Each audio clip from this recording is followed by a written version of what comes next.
Percebi que você não participou das nossas EBDs mais uma vez, tá? Tenho certeza que você já ouviu alguma vez na sua vida de que o seu lugar está vazio, está ali aguardando. E isto é uma verdade. E a maior prova disso é a sua ausência. A nossa lição foi construída em cima de duas pautas principais. E dentre elas se mesclam em outras. E as principais são sal da terra e luz do mundo. Nós nos prenderemos dentro da luz do mundo, onde o comentarista abre uma porta e deixa mais uma vez a desejar no seu ponto de vista. Segue junto. Graça e paz. A paz do Senhor Jesus. Shalom.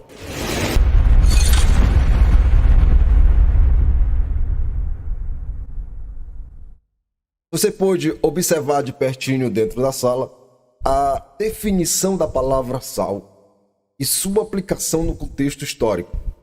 Tanto a definição como também a sua importância. No contexto em que Jesus ensina os seus apóstolos. Como, da mesma forma, quando se aplica ao contexto para o cristão dos dias de hoje. Mas a nossa análise, ela não se privará em cima da palavra sal, ou dentro ou em cima desta pauta. Nós vamos nos ater na pauta da luz do mundo. É onde o nosso comentarista, como eu disse outrora, ele abriu um precedente e deixou um negócio aqui interessante para a gente observar. Nós observamos também que dentro do contexto da palavra sal, pode ser simbolizada numa vida moderada, equilibrada, de modo que traz uma ideia de boa influência do crente sobre o mundo. Com isso, o nosso contexto da nossa leitura desta manhã encontra-se na leitura do domingo passado, da lição anterior, que é no Mateus, ainda no mesmo capítulo, no versículo de número 11 e versículo de número 12, que nos diz: Bem-aventurados sois vós, quando vos injuriarem e perseguirem, e mentindo disserem todo mal contra vós, por minha causa. Exultai e alegrai-vos, porque é grande o vosso galardão nos céus, porque assim perseguiram os profetas que foram antes de vós. Agora nós temos base para adentrarmos dentro do nosso contexto da nossa lição de hoje. Está na leitura oficial, é continuação da leitura oficial da lição anterior, ainda no mesmo capítulo, Mateus capítulo de número 5, versículo de número 13 ao número 16. Observe algo muito interessante neste texto. No versículo de número 13, nós vamos observar pela terceira vez e a quarta vez no versículo 14, Cristo se referindo diretamente aos apóstolos. Você não pode perder o fio do pensamento de onde está acontecendo este discurso. Esse discurso está acontecendo no monte, juntamente com os discípulos e a multidão. E quando Jesus profere os ensinamentos sobre as bem-aventuranças, tudo ia bem, tudo ia mil maravilhas. Eu fiz essas considerações com os nossos alunos em sala hoje pela manhã sobre esta visão dos discípulos olhando um para o outro, se alegrando com aquela mensagem de Cristo sobre as bem-aventuranças. Mas quando ele chega no versículo de número 11, quando ele profere a palavra que se injuriariam contra eles, que o perseguiriam e que provocariam calúnias contra eles, mentiras seriam proferidas, tudo por causa de Cristo ou da mensagem que eles levariam a partir daquele momento, eles ficaram com o semblante abatido. Como é que eu sei disso? Porque no versículo de número 12, Cristo ele muda o formato da mensagem para um formato motivacional. Ainda no versículo de número 12, sem adentrarmos aqui no nosso texto da nossa lição de hoje. Quando ele diz, exultai-vos e alegrai-vos. Exultai-vos e alegrai-vos. Então eles ficaram abatidos quando eles descobriram da parte de Cristo que pregar o evangelho, fazer com que este reino fosse aplicado neste mundo, vendido por eles, não ia ser um negócio tão fácil. Eles iam encontrar resistência, e resistência ferrenha, e implicariam em suas mortes, como nós acompanhamos na história. Mas eles não imaginavam que isso iria acontecer. Ser perseguido, Cristo já estava dizendo que eles seriam. Ser injuriados também seriam. Ou seja, eles chegariam nos ambientes e o povo não receberia de bom grado. Seria um inconveniente onde chegassem, por conta da mensagem que levavam. Então Cristo percebeu isto nas suas feições, nas suas faces, nos seus rostos. E a mensagem ganha um novo formato, agora de motivacional. Exultai, alegrai-vos, porque é grande o vosso galardão nos céus. Você pode ver esta mensagem sendo transferida para os discípulos, e aqui pela segunda vez ele se direciona para os seus discípulos com a palavra vós. Cristo poderia ter ficado aqui nessa parte dos galardões. Certamente os seus rostos voltaram a brilhar, mas mais uma vez Cristo, ele estreita o ensinamento, deixa o negócio mais rígido, e aí ele conclui a mensagem do texto da nossa lição anterior. Porque assim perseguiram os profetas que foram antes de vós. Essa é a alegria, a base da alegria dos apóstolos. Porque outros foram perseguidos por levar a mensagem, por levar as profecias a seu respeito. E agora era a oportunidade que eles tinham de serem perseguidos? Não. A perseguição seria consequência ou efeito colateral. A alegria que eles teriam que se concentrar era a oportunidade de poder transmitir as boas novas de salvação para o mundo. Coisas que os profetas só desejaram, é isso que Cristo está querendo dizer aqui. Os profetas desejaram o que eles estavam vivenciando. Os profetas tinham a esperança de poder ver, contemplar o Messias, e não puderam. E agora os apóstolos estão vivendo essa realidade pregada, anunciada pelos profetas. Então esta é a base de alegria, de regozijo dos nossos apóstolos. E na lição de hoje, ainda continuando o discurso, o Senhor mais uma vez se direciona para eles, e a gente observa a forma de carinho, de atenção do seu mestre, né? Vós sois o sal da terra. E se o sal for insípido, com que se há de salgar? Para mais nada presta, senão para se lançar fora e ser pisado pelos homens. Mais uma vez, pela quarta vez, o Senhor direcionando para ele. Eu imagino ele com a mão sobre o ombro de um deles, dizendo: vós sois a luz do mundo. Olha que responsabilidade que estes apóstolos estavam recebendo naquela manhã no pé daquele monte, ou no monte. Foi discussão passada. Nós observamos no decorrer da lição para que serve o sal. Agora o Senhor mostra a serventia da luz e o de ser luz para o mundo. Continuando a leitura aqui na tela, você vai observar. Não se pode esconder uma cidade edificada sobre o monte. Versículo de número 15. Nem se acende a candeia e se coloca debaixo de um alqueire, mas no velador, e dá luz a todos que estão na casa. E aí ele fecha a sua mensagem motivacional para os seus discípulos, dizendo: assim resplandeça a vossa luz diante dos homens, para que vejam as vossas boas obras e glorifiquem o vosso Pai que está nos céus. E neste versículo nós temos o porquê, a recompensa de sermos luz, o objetivo de sermos luz.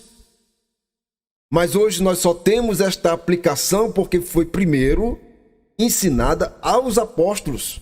Qual é o objetivo de sermos luz? É de glorificar o vosso Pai, é de glorificar a Deus com as nossas boas obras. Essa é a importância de sermos luz. Isso implica em dizer que estas boas obras são os efeitos desta luz que está dentro de nós, porque por forças próprias nós não conseguiremos fazê-las senão pela ajuda e pelo auxílio do Espírito Santo. Ainda neste princípio, não podemos ignorar estes ensinamentos, a sua origem e para onde está sendo direcionado. Esses ensinamentos não estão sendo direcionados para a massa. Apesar de que o nosso comentarista desenhou este material para ser aplicado à massa, à nave da igreja, a todos os cristãos. E eu esperava que tivesse alguma coisa em direção a este sentido que eu vou levantar para vocês agora. Porque é muito importante isto, a gente não ocultar, mas fazer com que seja discutido também. Porque estes ensinamentos, Cristo está ensinando diretamente seus apóstolos. Somente no final do discurso é que nós vamos observar diretamente Cristo abrindo o leque para a massa. Vou antecipar, nós vamos estudar isso nas lições seguintes. Está no versículo de número 24 do capítulo de número 7, onde ele vai falar sobre a edificação da casa sobre a rocha e da casa construída sobre areia. Mas eu vou ler só o primeiro versículo, que nos diz assim: todo aquele, pois que escuta estas minhas palavras e as pratica. Aí o versículo segue. E temos o versículo de número 28, onde mostra o formato da multidão, a reação da multidão. E aconteceu que, concluindo Jesus este discurso, as pessoas se admiraram da sua doutrina. Então nós temos uma massa que admira e temos a outra que recebe os ensinamentos. A outra é exatamente os apóstolos e os discípulos que estão com Cristo neste cenário do monte.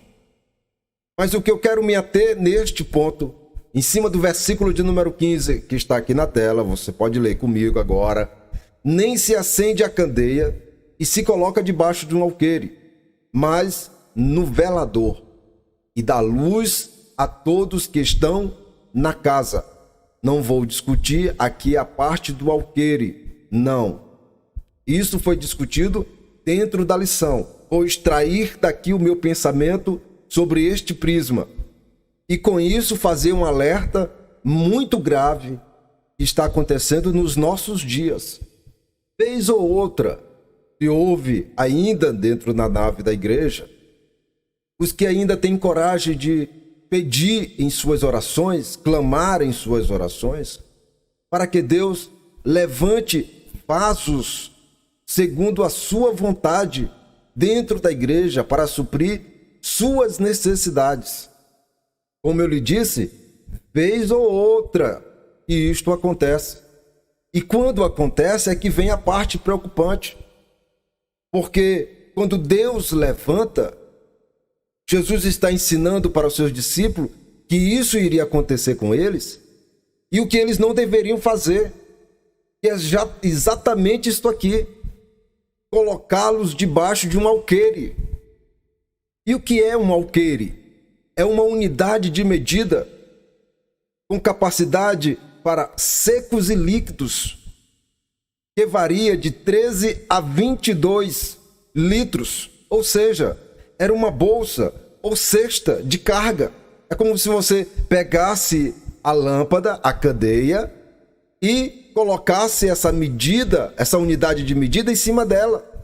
O Senhor Jesus está deixando bem claro aqui para os seus apóstolos que eles vivenciariam estas coisas. E quando elas acontecessem com eles, que eles ficassem bem atentos. Porque o lugar de uma luz é no velador. Ou seja, numa parte bem alta dentro de um cômodo de uma casa, onde pudesse clarear toda a casa. E o alerta que faço é exatamente este, porque nos nossos dias Deus está levantando, segundo as necessidades das casas, homens e mulheres. E grande parte dos líderes estão sobreterrando esses talentos. Isto é preocupante. E na sua maioria, a tomada de decisão destes homens está sobre uma base de preocupação, onde estes têm a possibilidade de serem melhor do que eles. E aonde eles cometem um erro. Porque observe comigo um negócio muito interessante aqui. Não sei se você está me acompanhando, não sei se você está gostando aqui do conteúdo, não sei se você nos acompanha por curiosidade ou para ver se a gente falha em alguma coisa. Não sei qual a sua intenção, mas de qualquer forma, se você sentiu prazer ou alguma simpatia com este material, se inscreva no canal, fortaleça o canal, abençoe o canal. Tá? Você não vai pagar nada em se inscrever no canal. E compartilhe, né, com os seus amigos ou com os seus inimigos, com aquela pessoa que você não gosta de maneira nenhuma e quer mandar um material que você acha, né, horrível. Então mande esse material para ele, mas se inscreva. O que estes homens e mulheres espalhados pelo mundo têm que observar é que se Deus levanta estes vasos dentro da casa, observe comigo essa linha de pensamento, em cima do que o Senhor está ensinando aqui para os seus apóstolos. E isso nós vemos, aqui me desviando um pouquinho, eu me recordo de como Paulo tratou seus discípulos. Né? Quando estes se apresentaram como um grande instrumento de produção, o que Paulo fez com eles. Você conhece a história de Paulo. Então, a partir deste princípio, você pode avaliar o que eu vou lhe falar. Deus levanta estes homens e mulheres dentro destas casas, sobre o ministério destes homens e mulheres que estão na frente do trabalho. Eles ficam preocupados de serem estes ameaça para o seu ministério. Ou um outro pensamento que é tão grosseiro, mas é uma realidade, que estes farão com que seu nome desapareçam e esses nomes outros crescerão, deixando o seu lá no anonimato. Não é isto. Estes homens e mulheres que são levantadas sobre o seu ministério, então a sua coroa é a coroa destes homens, destas mulheres, e eles não têm este entendimento. Então qual é melhor quando não se tem esse entendimento? É melhor calá-los, botá-los no anonimato, fazê-lo com que não cresçam, ou seja, botar um alqueire sobre esta luz que ele deveria levantar dentro da casa, porque é fruto dos seus ministérios. É esta visão que estes homens têm que aprender a partir deste princípio que Cristo está ensinando para os seus apóstolos. É isto que o Senhor está ensinando para os 12. Quando estes forem levantados, não coloque sobre eles um alqueire, uma unidade de medida, um cesto, uma bolsa sobre eles. Em vez de fazer isto, pega estes que vão se levantar e coloque no lugar de destaque onde possa clarear toda a casa. Você pode observar a urgência disto, da compreensão dos nossos dias? Quantos ministérios que estão enterrados porque se mostraram com um grande índice de desenvolvimento? É muito sério o que acontece. É muito sério quando eu ouço ainda pouquíssimas vezes, homens e mulheres intercedendo para que Deus levante vasos, instrumentos para a boa obra. A questão é saber se estes homens e mulheres que estão na frente do trabalho estão preparados para receber essa lava de homens e mulheres que Deus vai levantar dentro da casa para suprir as necessidades da congregação. É esta a urgência, é este o alerta que faço em cima deste pensamento, em cima deste texto, para nossos dias. Eu espero que a luz do Senhor nosso Deus possa iluminar a mente dos nossos líderes, dos nossos obreiros, para compreender isto, que as pessoas que eles estão tratando, estão discipulando, pode ser sim melhores do que eles, e não tem nenhum problema se forem. A alegria de Paulo era fazer com que os seus discípulos fossem melhor do que ele. Como é que eu sei disso?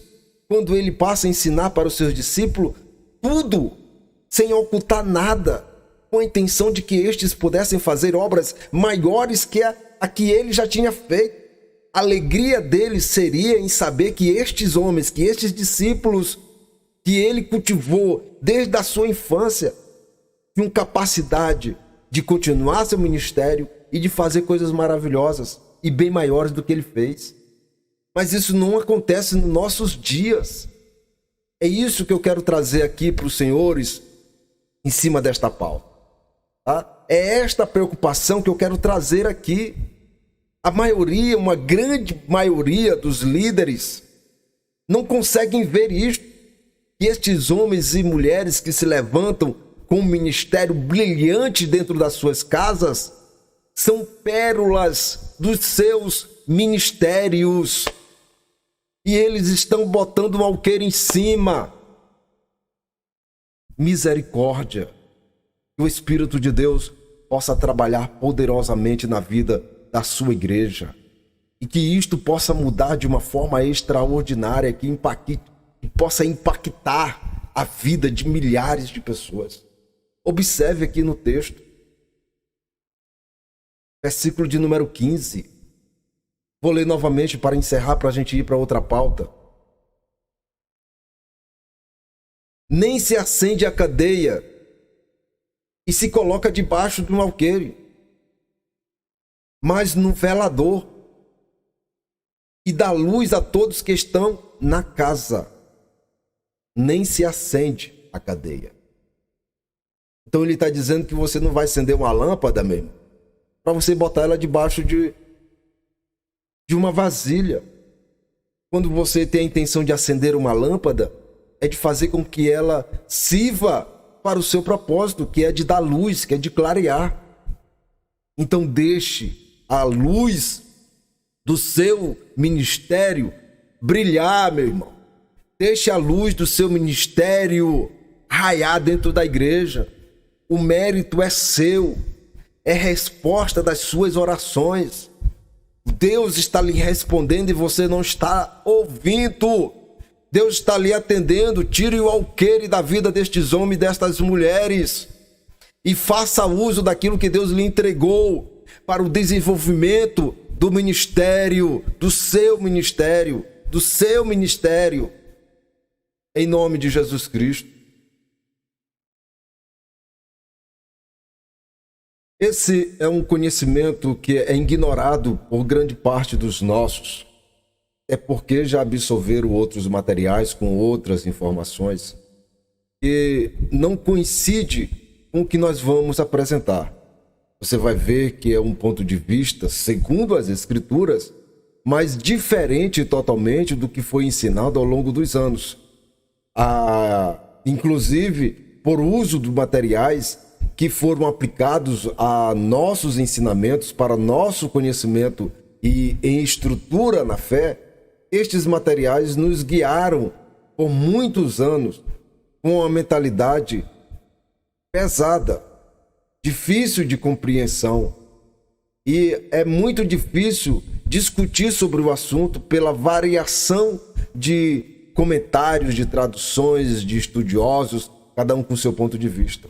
Então vamos fazer com que você possa compreender o assunto do criacionismo e o versículo de número 3 do capítulo de número 1 de Gênesis, que é a pauta da nossa discussão aqui, fazer com que você possa entender esta palavra, entender essa mensagem, esta apresentação das Escrituras de uma forma bem simples.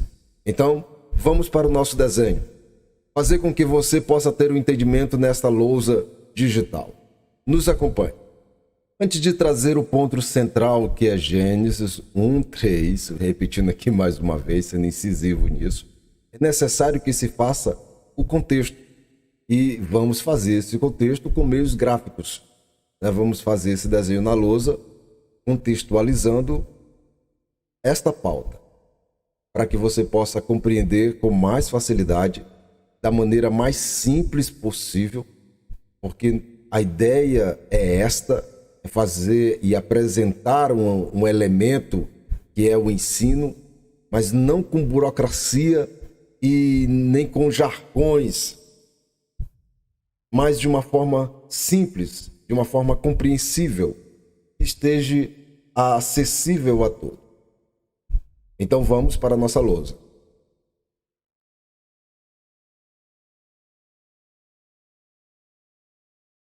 Você sabe que Gênesis capítulo 1 é o princípio, é o início de tudo. Então, do versículo 1 ao versículo 3, nós temos uma série de acontecimentos. E por este fim é que vamos fazer a contextualização da nossa pauta. Então, vou começar ali a apresentar o desenho a partir do princípio, cujo contexto é o Monte de Sião mais jardim, que é o jardim de Deus. Eu acredito que você saiba que o jardim do Éden é a cópia do original. Tá? E hoje você vai ter o conhecimento da existência do original, do jardim original, de onde Deus tirou as mudas das árvores principais do jardim do Éden e as plantou para sustentação de Adão e Eva dentro do jardim, para equilíbrio de ambos.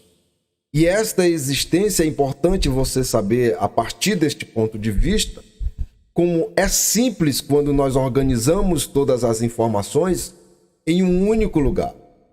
Então, agora nós já temos a informação. E aqui nós temos o Monte de Sião e o Jardim de Deus. Sobre este monte, nós temos o trono de Deus, que não é pauta deste assunto, mas eu quero trazer para que você possa ficar situado de que nós sabemos o que estamos falando, né? E temos propriedade para falar a respeito. Propriedade esta que, se fôssemos fazer uma análise de cada área especificamente, faríamos com muita facilidade. Quais as áreas? A parte específica do jardim, a parte do monte e a parte do trono. Então, só que neste desenho, nós já temos literalmente 3 bases de estudos. Continuando. E nós já temos o limite do monte, que se estende ao jardim, e nós temos o limite do jardim, que vai ao encontro das águas. Então, os limites do jardim estão estendidos às margens das águas, que é outro ponto de estudo. Então, do que se trata literalmente esta face? Aqui nós temos literalmente o céu dos céus, na sua figura literal, segundo as Escrituras. E para a fundamentação do que estamos falando, precisamos do testemunho das Escrituras. Nós temos o próprio Zacarias quem dá testemunho, mas nós vamos ficar com Hebreus, capítulo de número 12, versículo de número 22, para registro do que nós estamos falando sobre o Monte de Sião. E para a fundamentação do jardim nas Escrituras, do jardim original, das Escrituras, que ele existe hoje, tá? Hoje, assim como o Monte de Sião também existe hoje.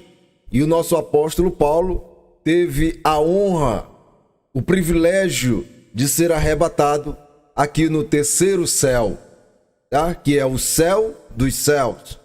A fundamentação do jardim está em Ezequiel, capítulo de número 28, versículo de número 13, e capítulo de número 31, versículo de número 8.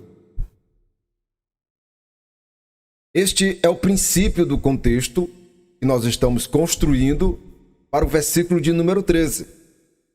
Eu sei, vou repetir mais uma vez aqui, eu sei que você tem a ciência que o jardim do Éden, de Adão e Eva, era uma cópia do original.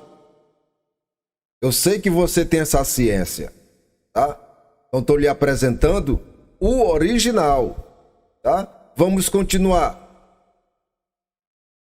Agora com os limites do jardim pré-estabelecidos.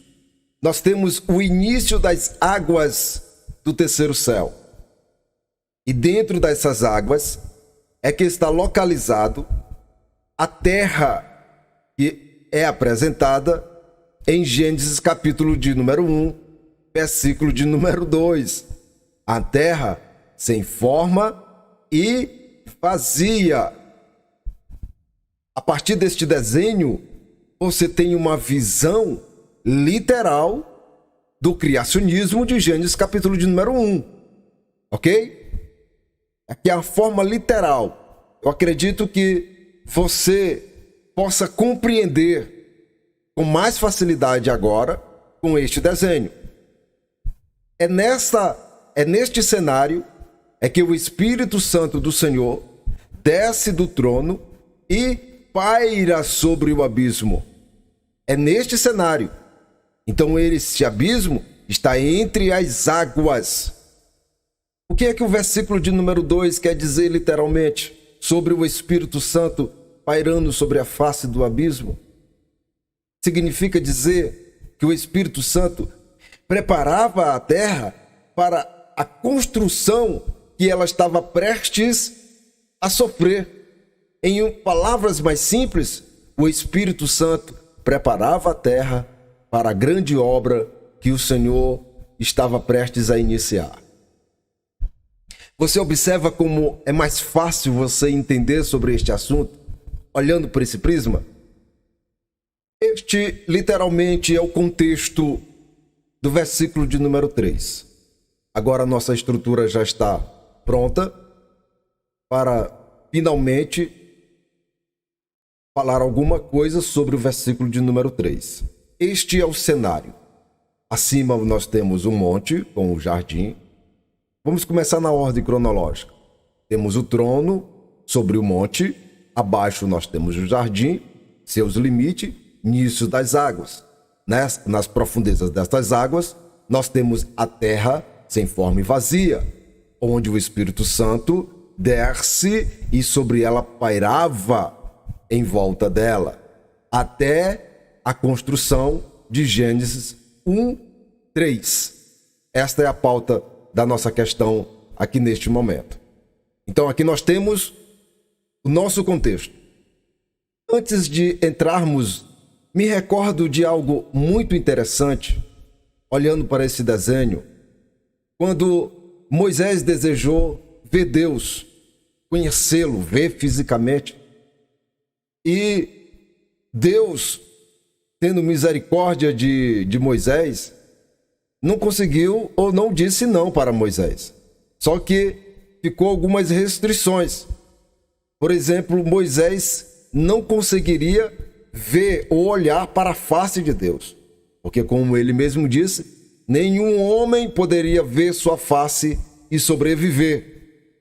Então Deus encontrou um meio para que Moisés pudesse vê-lo.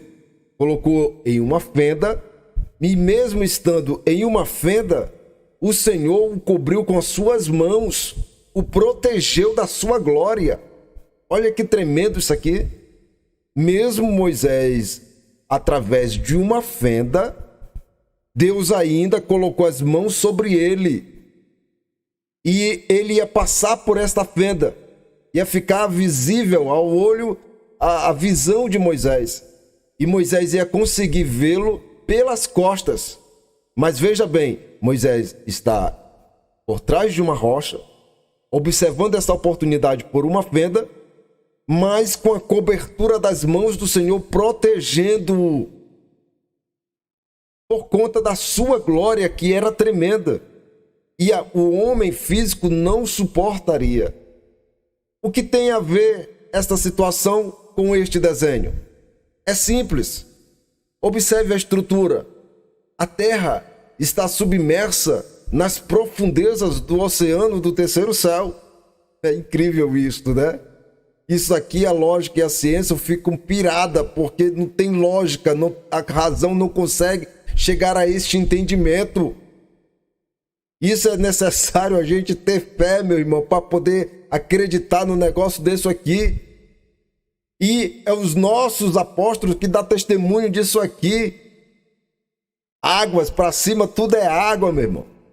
Tá? Sim. Deus, neste cenário, dá início à sua construção, ao seu projeto, à formação do seu projeto. O Espírito Santo já tinha desenhado o caminho. A massa orgânica, que era a terra sem forma e vazia, já estava pronta para o oleiro. Então, quando ele desce a este abismo, ele cria uma luz para iniciar sua construção. Qual foi o exemplo de Moisés? Por que eu trouxe o pensamento de Moisés? A glória do Senhor não resplanderia sobre esta densa escuridão? Pensa aí comigo. Se é que você acredita nisso aqui, que foi assim, tá? Porque eu não sei se você acredita. Talvez você está ignorando e dizendo que eu estou ficando doido. Mas eu vou lhe mostrar a fundamentação nas Escrituras de que foi assim. E de que as Escrituras não falam diferente do que eu estou falando. Eu só estou apenas desenhando um modelo que seja mais fácil de você compreender. Então Deus, quando ele adentra nessas profundezas da escuridão onde a terra está localizada, ele cria uma luz, aonde ele profere a palavra, ele sendo luz. Você entende isso? Ele sendo luz, mas aí ele diz, haja luz. E após este comando, essas trevas agora se tornam luz. Ou seja, as profundezas do oceano do terceiro céu ficam um luzeiro em sua totalidade.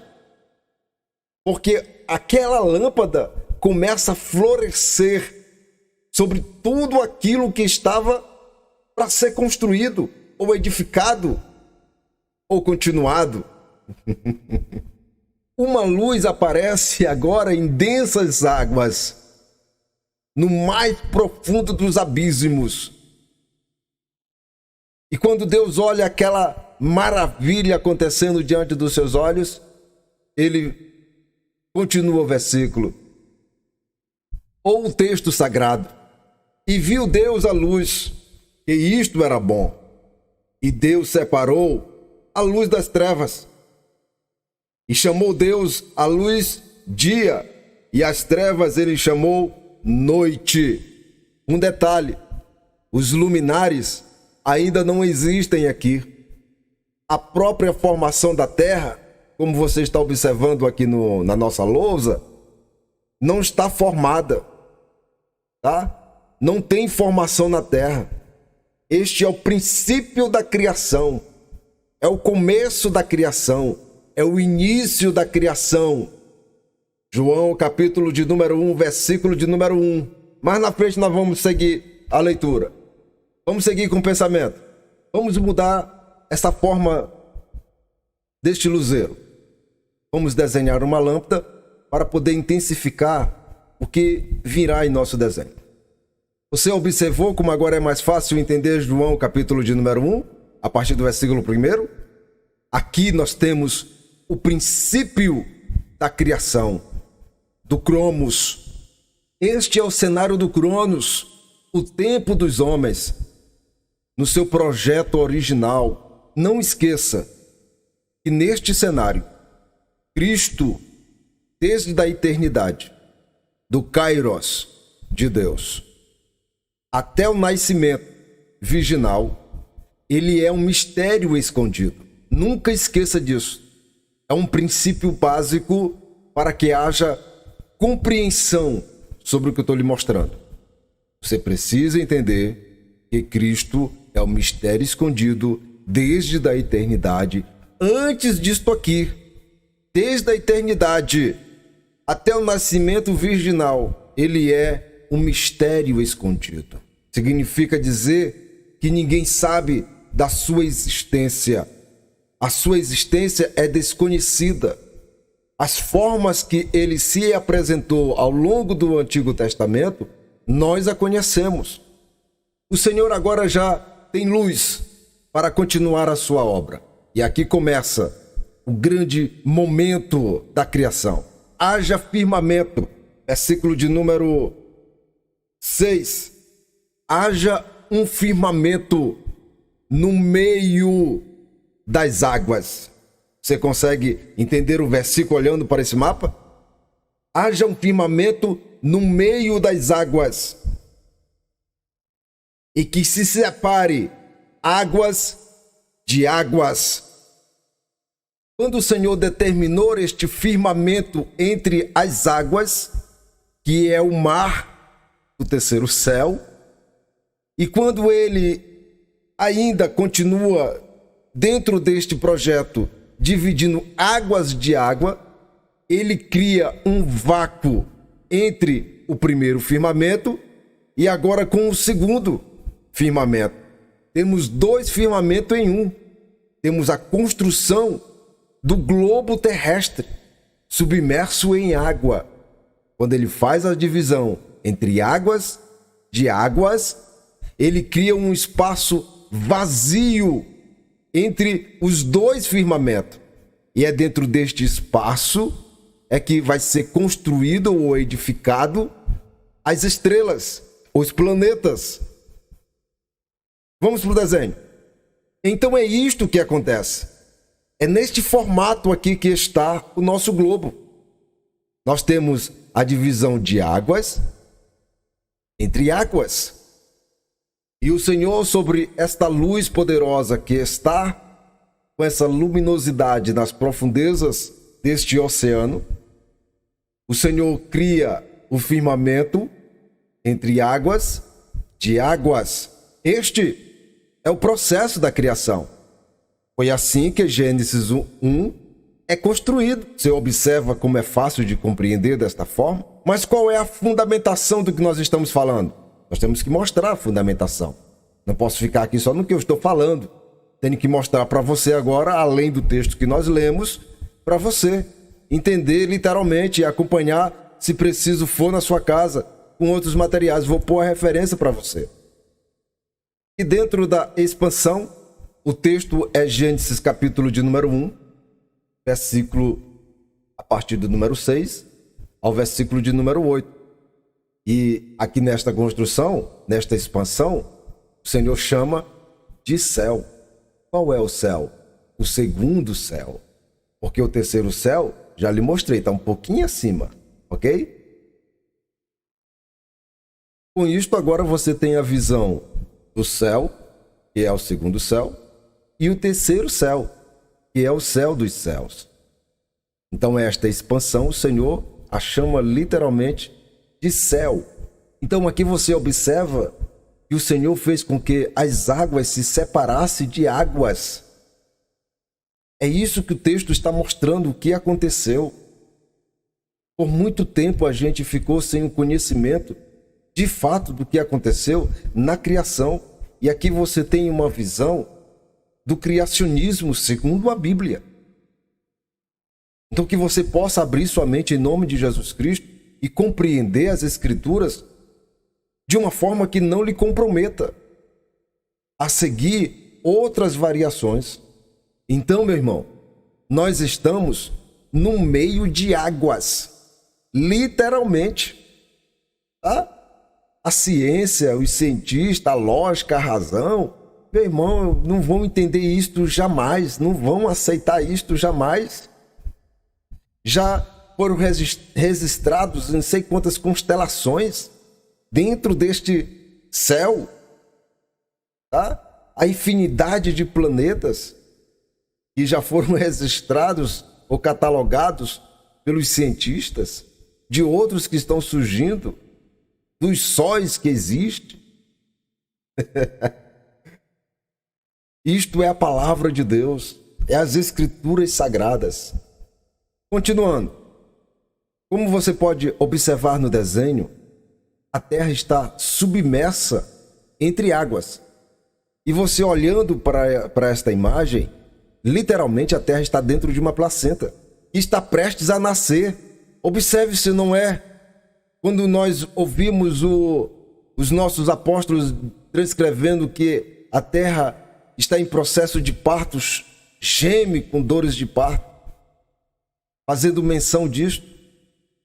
Olha aqui do que os nossos apóstolos estão mencionando. Observe esse formato que Gênesis está desenhando. Não sou eu, é Gênesis. Só estou apenas transfigurando a imagem que Gênesis está pintando aqui. A Terra literalmente está dentro de uma placenta e está prestes a nascer. Quando é que ela nasce? Quando Deus dá o comando no versículo 9.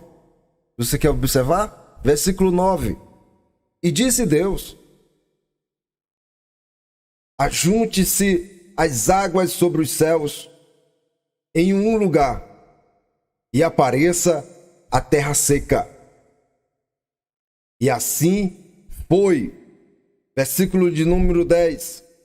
E chamou Deus a terra seca de terra, e ao ajuntamento das águas ele chamou mares. Olha Deus organizando esta placenta. É Gênesis. E Deus viu que isto era bom.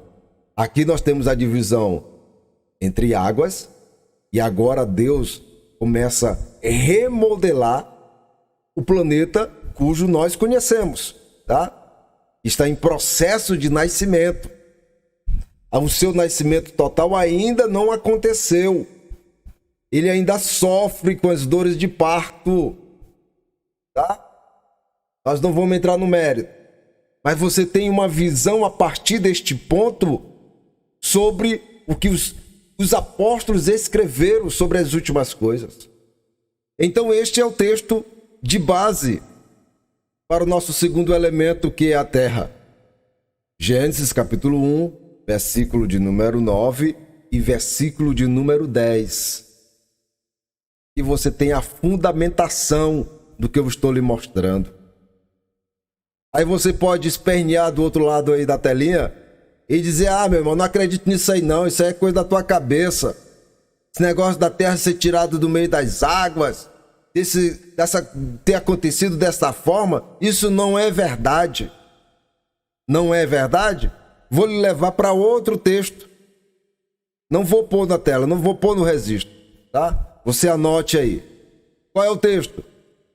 2 Pedro, capítulo de número 3, versículo de número 5.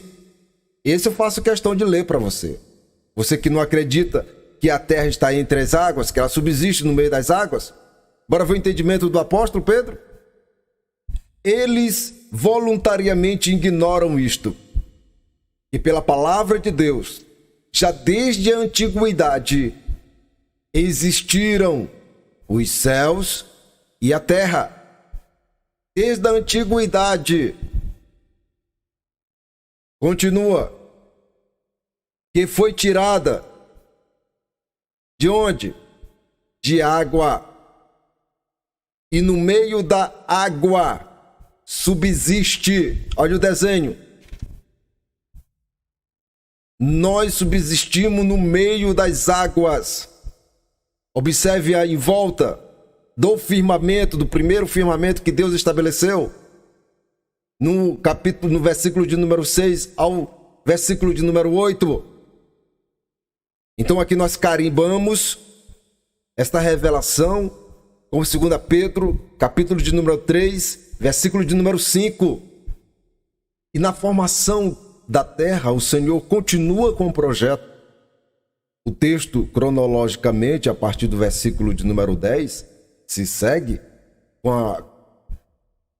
vindo à existência a erva, as árvores, frutíferas, segundo a sua espécie, e assim se produziu. Até o versículo de número 13.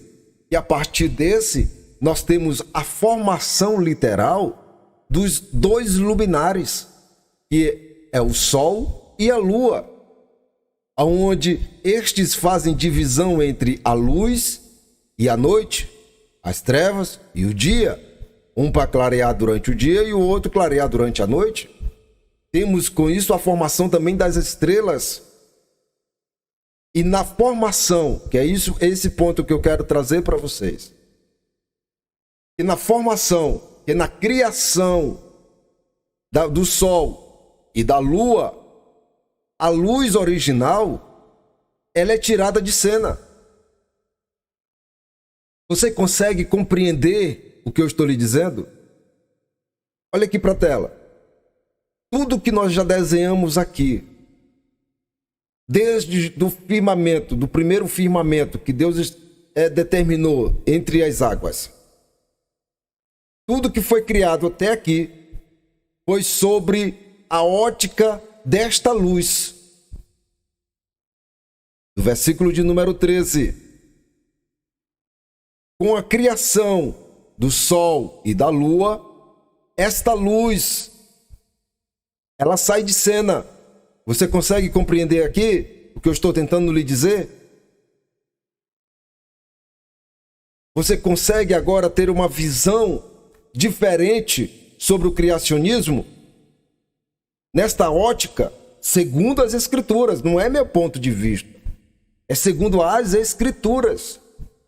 E uma pauta que o nosso comentarista levantou, pelo menos dentro do seu livro, ou do livro de apoio. Com este princípio, eu preciso lhe mostrar agora que esta luz é Cristo. Já dei uma pinceladazinha um pouquinho atrás, mas a gente vai reforçar agora para esclarecer o que os nossos apóstolos deixaram para registro para a nossa edificação. Então, qual é a melhor forma para lhe dizer que esta luz é Cristo? Esse modelo desenhado pelo Pai na construção do que nós conhecemos, ele vai se repetir novamente, da mesma forma em que você está vendo aqui. Cristo vai se posicionar da mesma maneira que ele se posicionou no princípio da criação.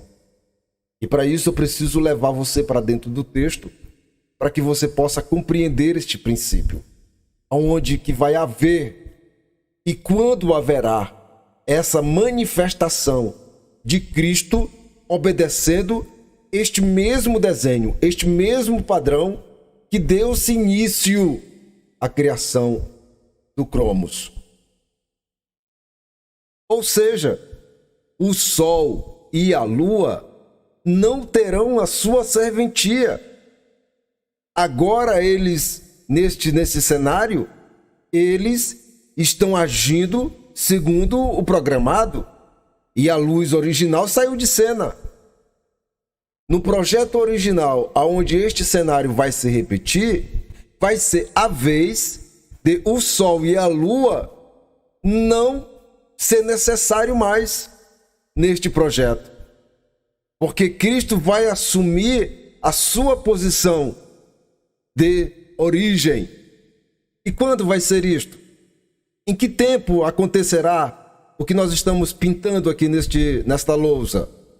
Eu acredito que em algum momento você já estudou a respeito da Cidade Santa, da Nova Jerusalém, de como ela é construída, a qualidade da matéria-prima em que foi construída e como funciona.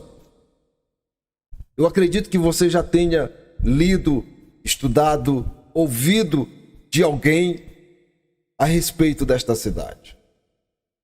E como você bem sabe, esta cidade, ela não precisa nem de sol e nem de lua. Literalmente.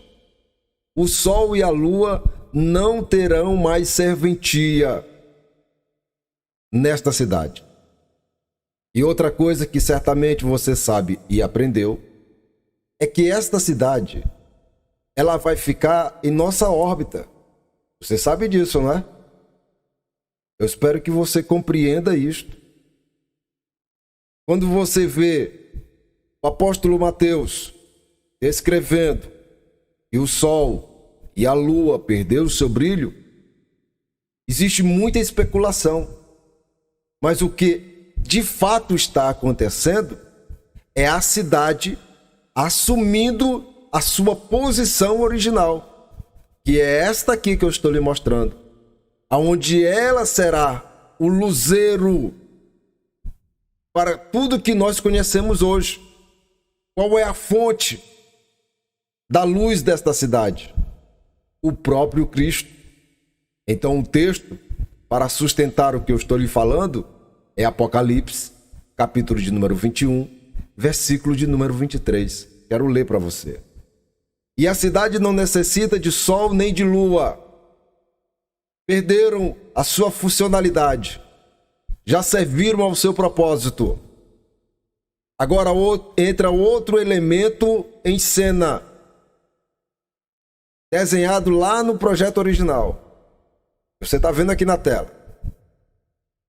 Para que nela resplandeçam, porque a glória de Deus a tem alumiado, e o Cordeiro é a sua própria lâmpada. Glória a Deus. Você consegue observar a luz da criação? O Cordeiro é a sua luz. Glória a Deus por isto. Glória a Deus. Talvez você continue gritando aí do outro lado da telinha, de não ter, ou de não ser tão claro o que eu estou tentando lhe mostrar. Para isto, eu vou lhe levar agora para o texto do nosso apóstolo João. E com isto você vai poder compreender o que eu estou lhe dizendo com mais claridade, com mais facilidade, com mais clareza. E se você ficou conosco até aqui, pacientemente, se inscreva no canal, apoie este projeto, abençoe este projeto, tá? Ah, você não gostou, só está acompanhando por curiosidade, né? Os famosos checadores. Se inscreva também e acione o sininho para que você possa receber as notificações assim que nós postarmos os nossos vídeos, né? E mais, compartilhe, fale alguma coisa aqui nos comentários, diz a sua opinião, né? Fale qualquer coisa. Mas tenha uma reação em nome de Jesus. João capítulo de número 1, versículo, a partir do versículo 1 ao versículo de número 5. O comentarista nos traz no nosso material de apoio até o versículo de número 4. Vamos ler mais este versículo, né? Estender mais um. Vou ler com você. Se você tiver a sua edição, acompanhe comigo olhando para esse mapa.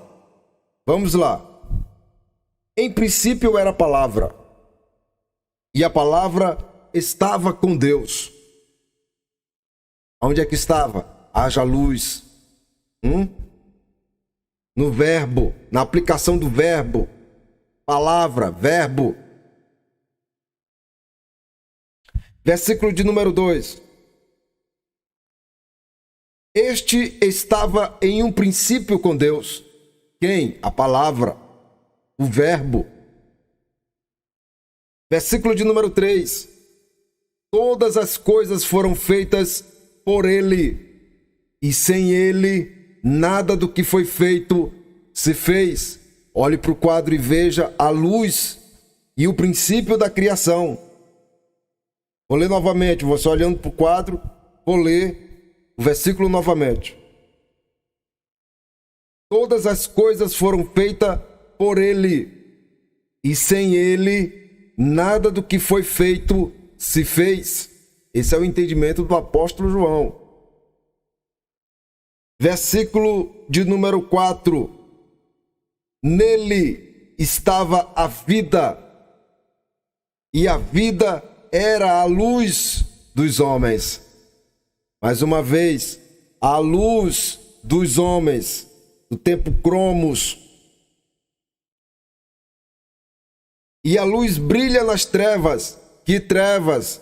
No meio das águas, densas trevas. E as trevas não o compreenderam. Por quê? Não se esqueça que eu lhe disse que desde a eternidade até o nascimento virginal, ele é um mistério. E então não se compreenderam exatamente isto que o apóstolo João está dizendo.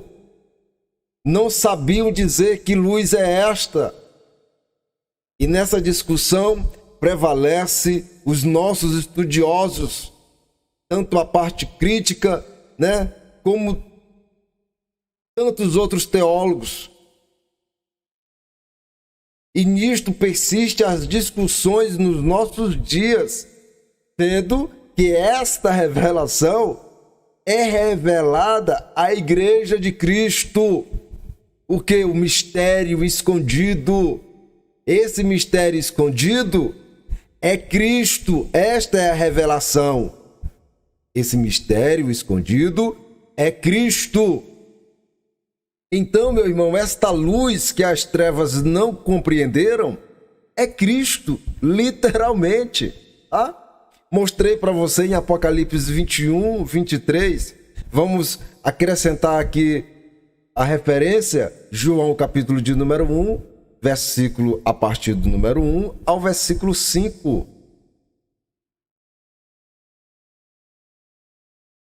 E com isto, você pode reformular todas essas referências, e tirar suas próprias conclusões. Eu sempre falo isso. E não é obrigado você acreditar no que eu estou falando. Agora, para você acreditar nisto aqui, é preciso você ter fé, tá? Para você compreender os mistérios do Espírito Santo e as suas revelações, é necessário fé. Tá? Se você for querer revelar as coisas tudo literalmente, sinto muito, meu irmão. Sinto muito. Você vai ficar igual os outros, só supondo e nunca tendo um posicionamento firme e que definitivamente você possa se desenvolver no conhecimento das Escrituras Sagradas. Quando você for aplicar os métodos sistemáticos da teologia, não esqueça de um detalhe. A teologia, ela não leva em consideração a fé, tá?